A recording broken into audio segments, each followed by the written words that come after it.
Alors, le secteur 4 du SNU s'y prend par plusieurs canaux finalement. On a travaillé par le biais de questionnaires auprès de collègues et de métiers ciblés, les responsables d'équipe, les responsables métiers, mais également les directeurs d'agence. Ça nous a permis d'avoir des retours de leur part sur leur réalité, sur leur quotidien, sur ce qui allait bien et sur ce qui était amélioré. Ça suffit pas.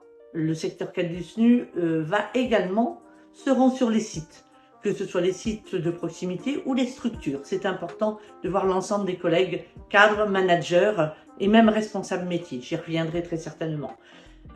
Ces échanges et ces visites de sites nous permettent de voir en direct leur réalité, qu'on connaît déjà, mais également d'échanger avec eux. Et c'est ces multiplicités de contacts qui nous ont permis de mieux comprendre la réalité du terrain, des cadres et des encadrants.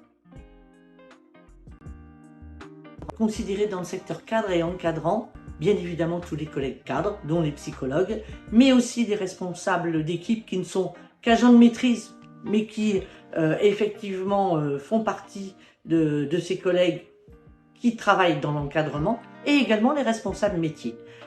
Ces visites, ces échanges nous permettent aussi de mesurer quelque chose d'important.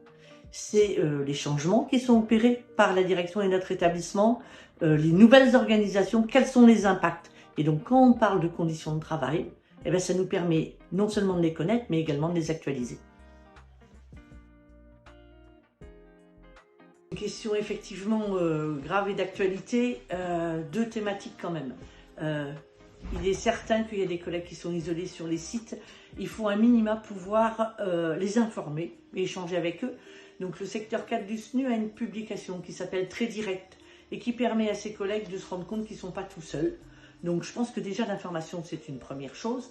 Et puis il y a des espaces d'échange par des permanences téléphoniques qui permettent, y compris anonymement, d'exprimer les souffrances, les difficultés. Et le secteur essaie non seulement d'écouter, mais de conseiller, voire d'accompagner. Et puis souvent dans la souffrance et l'isolement, il y a quelque chose d'important, il faut pouvoir prendre un peu de recul, pas toujours le plus facile dans ce moment-là.